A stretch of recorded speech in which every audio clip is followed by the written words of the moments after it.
The message came in at 7:12 in the morning. I had just poured my first cup of tea.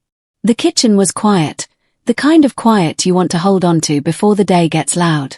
I was still in my robe, standing by the window, watching the early sun spread across the tiles. My phone buzzed on the counter. I picked it up without thinking. The message was from my sister, Clara. "Just so you know, the beach house is no longer yours. It has been foreclosed. I have already taken care of it." I read it once, then a second time, then a third. My name is Christine Brennan.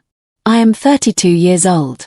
I work as a financial consultant, and I have spent the last 7 years being very careful with money. Careful in a way most people do not understand until they have had nothing and had to rebuild from zero. That beach house in Cascais was not foreclosed. 3 weeks before that message landed on my screen, I had walked into my bank and made the final mortgage payment. €48,000. In full. So I read her message one more time, set my phone face down on the counter, and finished my tea. I was not panicking. I was thinking that my father, Edward Brennan, was not a man who showed love easily. He was quiet, serious, and deliberate. He measured everything, including his affection. But there was one place where all of that changed. The beach house. He built it mostly himself.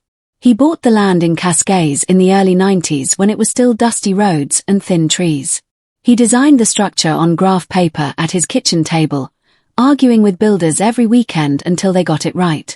White walls, wide windows, a long porch facing the water. We started spending holidays there when I was 7 years old. Every summer, every Easter, I would wake up before everyone else and sit on that porch with my legs hanging over the edge, listening to the waves. I learned to swim in that water. I grew up between those walls. Clara came along 5 years after me. She never loved the house the way I did. She complained about the sand in her shoes, about the salt in the air, about the mosquitoes.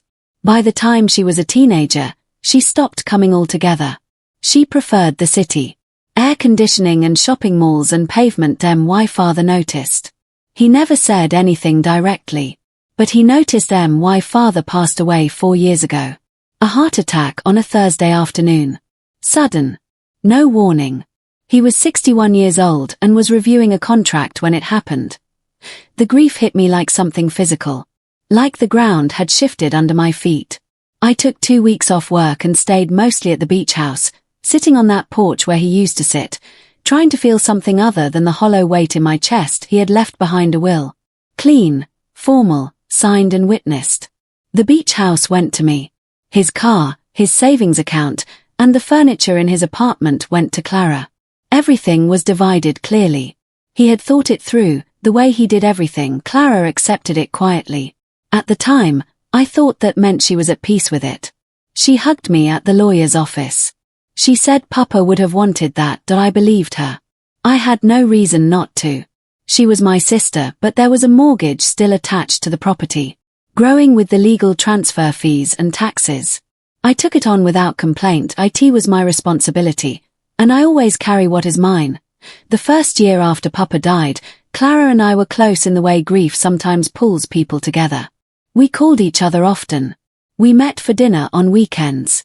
She helped me sort through Papa's belongings. I helped her when her landlord raised her rent and she needed somewhere to stay for 6 weeks. She lived with me. In my apartment, using my kitchen, watching my television. I did not mind. She was family. During those 6 weeks, she asked me a lot about the beach house. Casual questions at first. How much was the mortgage? Was it hard keeping up with the payments? Did I visit often? I answered everything honestly. I had no reason to guard my words around my own sister. I told her the monthly payments were manageable. I told her I visited at least twice every 2 months. I told her I had a caretaker named Mr. Ferreira who lived nearby and kept an eye on things. I said I planned to fully clear the mortgage in 5 or 6 years. She nodded slowly. She said, "You have always been the responsible one." I laughed and said, "Someone has to be." She smiled back. I thought nothing of it. I should have paid more attention to that smile. 3 years passed. I worked hard. I took on extra consulting contracts. I cut back on spending in ways that sometimes felt uncomfortable. No unnecessary trips. A smaller apartment than I could have afforded. Used furniture that I repainted myself. Every extra euro went into two places. My savings account and the mortgage on the beach house. There were months when it was difficult. One quarter I lost 2 contracts and had to pull from savings just to keep the payments going. Another time, the beach house roof needed repairs that cost 16,000 euros I had not planned for, but I never missed a payment. Not once. Because that house was not just property to me. It was the only thing left of my father. The only place where I could still feel him. Still hear his voice in my memory. Every sacrifice was worth it. And then, in October of that 3rd year, I reached the final number. 48,000 euros. The full balance remaining on the mortgage. I had it.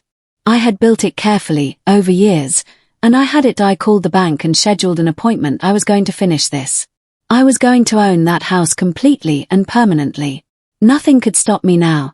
The morning I went to the bank was a Friday in late October. I remember the weather.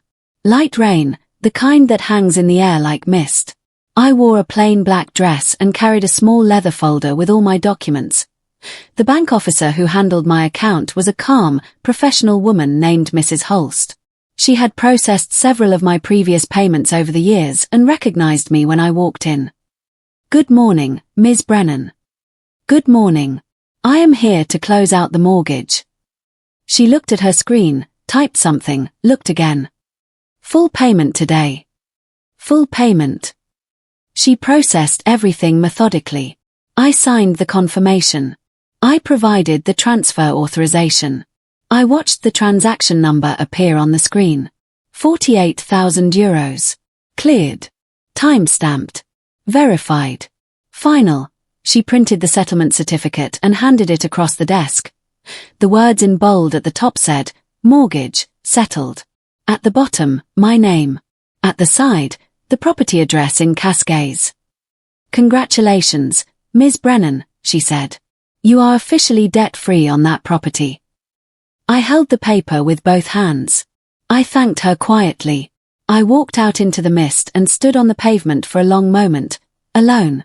That house was fully mine, but I did not tell anyone immediately. Not my friends, not my colleagues, and not Clara. I wanted to sit with it quietly for a few days. Something about it felt private. That evening, I opened a bottle of red wine I had been saving for something worth celebrating. I sat alone in my living room with one glass and the settlement certificate on the coffee table. I read it several times. Each time felt different. I thought about Papa. I thought about all the summer mornings on that porch. The smell of the sea at 4 in the morning when the whole world is quiet. I thought about bringing my own children there one day. Watching them grow up in the same water I grew up in. I felt full. It was one of the best nights of my adult life. The following week, I planned to drive out to Cascais to see the house. I wanted to walk through every room, open all the windows, and let the sea air in. That I also planned to call Clara and share the news. I imagined it would be a warm conversation. I imagined she would be happy for me. That I had no idea she was already planning something else entirely. 6 months before the final payment, something had started to feel different about Clara. I noticed it slowly, the way you notice a smell before you can name what it is. She started calling more often. Not in a warm way. In a probing way. The kind of questions that do not feel like questions until you look back at them later. How much do you still owe on the house? Is it hard keeping up with payments given the economy? Have you thought about selling? Cascais property is going for good money right now. I answered casually. I said the balance was manageable. I was not thinking about selling. She was quiet after each answer. Not comfortable quiet. The tight quiet of someone calculating. One evening she asked, "What happens to the house if, God forbid, you could not afford the payments?" I remember pausing. It was a strange thing to ask. "The bank would handle it," I said. "But that will not happen." She changed the subject quickly. I forgot about it 2 days later, but now, holding her message on my screen 3 weeks after the final payment, I remembered that question clearly. She had not been worried about me. She had been planning. After I read Clara's message that morning, I put my phone down and thought carefully before doing anything. I had learned early in my career that the first response in a crisis shapes everything that follows. React without information and you hand control to the other person. Be still. Gather facts. Then move with precision. I went to my bedroom, changed out of my robe, made a second cup of tea, and sat at my desk. I opened my laptop. I went to my personal records folder, backed up in 3 places: cloud storage, an external hard drive, and a dedicated email account I use only for financial documents. I pulled up everything related to the beach house. The original title deed. Every monthly payment receipt going back 7 years. The final settlement certificate from 3 weeks ago. Bank transaction confirmations with timestamps. Everything was there. Every document in order. Nothing altered. Nothing missing. Legally, I was covered from every angle. Which meant Clara's claim had no real legal ground. She had tried to present something false. And people who work from false foundations always leave gaps. Always leave traces. I just needed to find them. I picked up my phone. Not to reply to Clara's message. To call the bank. I did not call the general customer service line. I knew it would take too long and connect me to someone without real access or authority. I needed someone senior. Someone with full visibility over the account. I called the mortgage department directly and asked to be transferred to a senior officer. I was put on hold twice. Finally, the call was picked up by a woman with a steady, sharp voice. "This is Mrs. Holst, Mortgage Services." The same Mrs. Holst who had processed my final payment 3 weeks earlier. I recognized her voice immediately. I explained the situation briefly and clearly. I told her I had received a message claiming my property had been foreclosed. I told her I had made the final payment in full 3 weeks prior and had the settlement certificate in my hand. I needed to know if there had been any unusual activity on the account. She asked for my verification details. I provided them. Then she was quiet for a moment. Typing. "Ms. Brennan, your mortgage is fully settled. There has been no foreclosure on this property. Has anyone contacted the bank about this property recently? Anyone other than me?" A pause. Longer than the first. "Yes," she said carefully. My grip on the phone tightened. "A Ms. Clara Brennan contacted us," Mrs. Holst said. She identified herself as a family member of the account holder. I kept my voice level. What did she claim? She submitted documents suggesting the property had been abandoned and the mortgage was in default. She initiated a request under a distressed asset process. For a moment I said nothing. Abandoned. The house I had paid €48,000 to own outright, and she had walked into a bank and called it abandoned. Were there problems with her documents? I asked. There were inconsistencies, Mrs. Holst said. Clara was bold. She had always been bold. But she was not precise. She relied on confidence to carry her through situations that required detail. That worked in social settings. It did not work in financial institutions where documents were compared against time-stamped records. "Can you send me everything she submitted?" I asked. "We will need a formal verification process first. But yes, once your identity is confirmed, we can share the documents under the account holder's right of review. I will send the authorization immediately.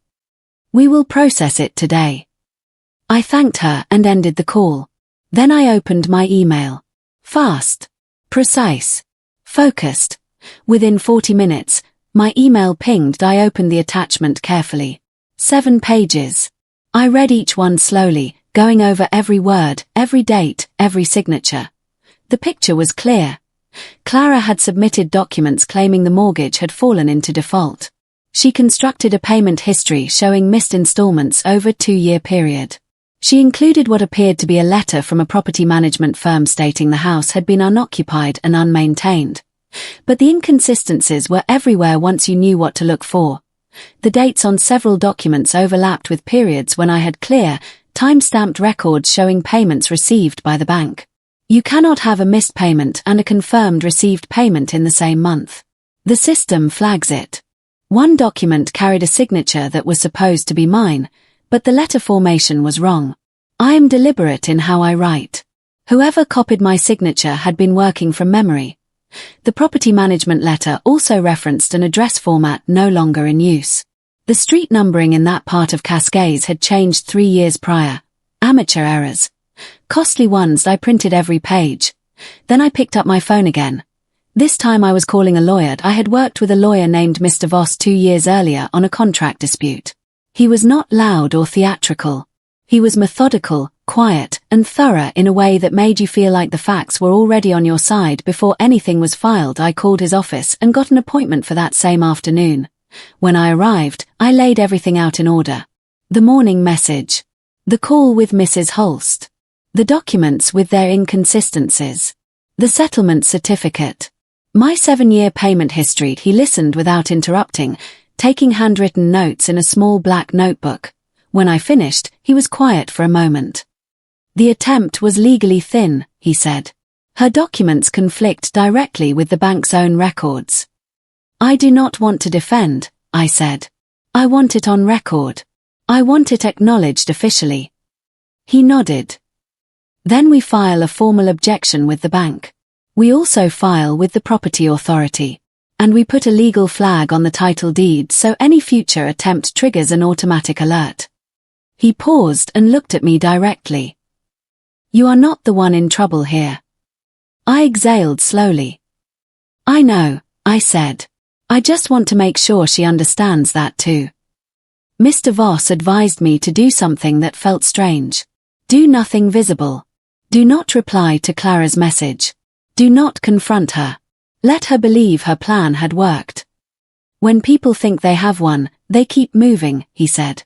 Every action they take from that point becomes evidence. I understood the logic. I had used it in business negotiations before. But with family it felt different. Uncomfortable. Like a performance I was not sure I had the stomach for. Still, I followed his advice. I went home that evening. I cooked dinner. I watched a program I had been saving. I went to bed at a reasonable hour. Clara sent a follow-up message 2 days later. You should come get your things before we start renovating. That word sat in my chest like a stone. She had involved someone else. Or she was performing confidence. Either way, she was still moving. I showed the message to Mr. Voss. He read it once and wrote down the timestamp. Good, he said quietly. I did not ask why. I trusted the process. I went home and waited. Patience, I had learned, was not the same as being passive. It was a strategy, a very precise one. On the 4th day after the initial message, I drove to Cascades. I did not call ahead. I did not tell anyone. I simply got into my car early in the morning and drove out alone while the roads were still manageable. When I turned onto the street, everything looked quiet. The caretaker, Mr. Ferreira, was sweeping the compound next door. He saw my car and walked over slowly. He is a man of about 60, unhurried and observant. Good morning, Ms. Christine. Good morning, Mr. Ferreira. How is everything? He paused before answering. The kind of pause that holds more than the words that follow. There was a woman here 2 days ago, he said. She came with a man. They walked around the compound and she tried the front door. I told her the house belongs to you. She said she was your sister. I said that does not matter, she must call you first. She did not seem happy. I thanked him and gave him a little money for his care. Then I walked to the front door. There it was. A new padlock. Shiny. Thick. The kind you buy when you want to look like you are in charge of something. I did not touch it. I took photographs. Then I called Mr. Voss. Mr. Voss was quiet when I told him about the new padlock. Then he said, physical entry and change of locks on a property you do not own. That moves this from attempted fraud to unlawful possession. He told me not to force the lock open myself. Doing it without a formal process would give Clara a weak angle to argue that the situation was a mutual dispute rather than a clear case of her acting unlawfully on property that was entirely mine. We do this cleanly, he said. A court order for property access. Once that is issued, any lock on that door becomes irrelevant. I agreed. I walked around the compound before leaving. The back gate was still secured with my original lock. The porch, window frames, and exterior walls were intact. Clara's person had only changed the front door padlock. That was the full extent of the physical interference. Temporary, I thought. Everything Clara had done was built on assumptions. She assumed I did not know. She assumed I was not watching. She assumed I was the kind of person who could be caught off guard and would take too long to recover. She had assumed wrong on all counts. I drove back to Lisbon with everything documented and photographed. The case was building itself. The legal filing moved quickly once Mr. Voss submitted everything to the property authority. There is a process for exactly this kind of situation. An attempted fraudulent claim on a property with clear, documented ownership. When the paperwork is clean and confirmed by a major financial institution, the authority takes it seriously. Within a week of the initial filing, official notices were served to Clara at her registered address. Ma. Voss briefed me afterward. She has been notified of the formal review. Her documents have been flagged for forgery assessment. The bank has also submitted their internal records confirming the full payment history and settlement certificate. How long does the process take? In a case this clear, not long. The forgery on the signatures will be confirmed by standard examination. The conflicting payment dates will be verified against the bank system. There is very little room for her to argue any of it. He paused. Has she contacted you yet? Not yet. She will, he said.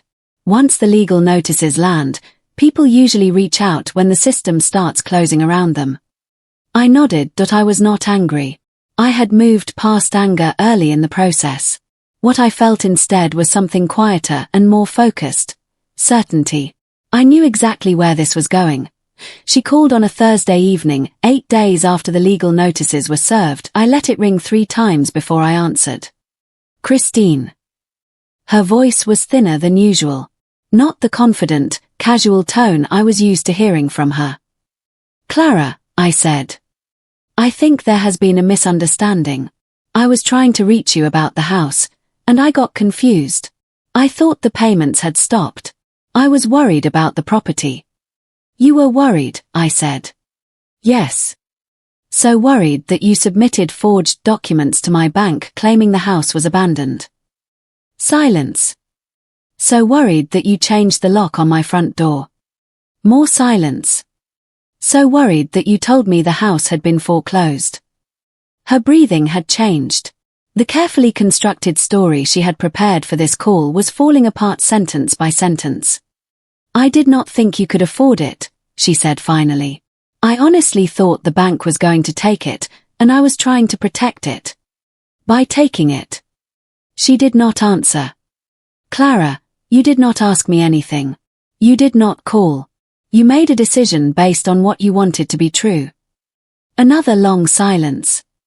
What happens now? She asked softly. That depends on you. The following week, I received a call from the bank. Not from Mrs. Holst. From someone above her. Good afternoon, Ms. Brennan. This is Mr. Lindqvist. I am the Vice President of Lending at this branch. I sat up straight. We have conducted a full internal review of the activity on your property account. The claims submitted regarding your mortgage were found to be in conflict with our official records on every material point. He spoke carefully, each word deliberate. The payment history in those documents does not match our system. The settlement certificate issued to you is legitimate, verified, and on record. There was no foreclosure. There was no default. Your account has been in good standing throughout. Thank you, I said. There is more. Given the forged signatures and falsified payment history, we are required to escalate this formally. This goes beyond a customer dispute. This is an attempt to commit financial fraud using our institution. Fraud. Official. Documented. Named. We would like to meet with you in person to provide the full picture of what was submitted and when. I can come in tomorrow, I said. 10 o'clock. I will be there. I put the phone down. For the first time since that morning message arrived, I felt completely calm. The meeting with Mr. Lindqvist lasted just under 2 hours. His office was on the 4th floor, glass-walled, with a view of the street below. He was a composed man in his 50s who had spent decades dealing with numbers and human behavior and learned to treat both with equal seriousness. He walked me through the timeline the bank had built. Every contact Clara had made. Every document she had submitted. Every claim against the official records. She had made first contact with a junior officer 6 weeks earlier. She described herself as a family member concerned about an abandoned property and did not mention there was an active account holder, which was itself a significant omission. She had submitted the forged documents 3 weeks before my final payment, believing the payment would never come through. When the payment cleared, her attempt was already logged in the review queue she had missed by 3 weeks. "Do you want to pursue this further?" Mr. Lindqvist asked. "Yes," I said. "You understand it becomes part of the official financial fraud record. It cannot be quietly closed." "I understand." He nodded once. "Then we proceed." I thanked him, shook his hand, and left into the afternoon sun. Some things do not deserve quiet endings. The weeks that followed moved with an efficiency I had not expected. Legal proceedings have a reputation for being slow, but when the documentation is clean and a major bank's legal team is fully engaged, things move differently. Property Authority review, completed. Forgery confirmation from a handwriting examiner, submitted. Formal fraud report filed jointly by myself and the bank, accepted and logged. Court order for property access and restoration of original locks, granted. Mr. Voss called me after the court order came through. Everything is formally confirmed. Full ownership, no disputes, no flags. The fraudulent claim has been struck from any unofficial records that touched this property. And the title deed. Clean. A formal notation of the attempted claim and its legal dismissal is now attached. Anyone doing due diligence on this property in future will see exactly what happened and how it was resolved. That last part mattered to me most. Not because I wanted Clara's name attached to something shameful, but because I wanted my name attached to something clear. This property is mine. It has always been mine. Paid for in full through every proper channel. That truth was now on record. Permanently. Officially. No one could rewrite it. I went back to the beach house on the day the court order allowed me official access. I drove out alone, early in the morning. Mr. Voss had offered to come, but I wanted to do this part by myself. He understood. The court-appointed officer met me at the gate, confirmed the order formally, photographed the existing padlock, then stepped aside. I used bolt cutters to remove Clara's lock. 2 cuts. The lock fell onto the porch tiles with a heavy clang. I stood there for a moment looking at it. Then I put my original key into the lock behind the door frame, the one that had never been touched, and turned it. The door opened. The smell that came out hit me somewhere deep. Salt and wood and old paint and something underneath all of that. The smell of that particular house, of every holiday I had spent there, of my father's presence still holding on. I walked inside slowly. Every room was exactly as I had left it. Nothing had been disturbed inside. Clara's person had not gone further than the porch. I opened all the windows. I sat in my spot. I listened to the water. And I breathed. A month after the proceedings closed, I had a new lock fitted on the front door. A good one with a security rating that is not decorative. Done by a certified locksmith who gave me a written installation record. I also had the title deed framed. Not the original, which I keep in a fireproof folder at home. A certified copy, framed in dark wood, hung in the main room above the sideboard where my father used to keep his reading glasses. It felt right. I also wrote to Mr. Ferreira, the caretaker. Not just a note. A proper letter of thanks for his vigilance and for telling Clara directly that she needed to call me before doing anything. I included a month's extra payment. He had been more useful than he knew. I did not write to Clara. She had called twice more after our one conversation. I did not answer either time. What she did was not poor judgment. It was a planned sequence of actions requiring research, forgery, and multiple deliberate visits to a financial institution. She knew exactly what she was doing. That says more than any conversation could correct. Some situations do not end with a restored relationship and a lesson shared between two people. Some just end. People have asked me since then whether I went too far. Whether I should have fixed it quietly and kept the family together. The truth is, the family was not intact before any of this happened. It only appeared intact because Clara had been hiding something. The moment she sat on my sofa during those 6 weeks she lived in my apartment and began calculating how to take my house, the family she was pretending to represent was already gone. I did not break anything by pursuing the legal process. I just stopped pretending something broken was whole. Living without that pretense is genuinely lighter. I sleep without the background weight I did not even know I was carrying.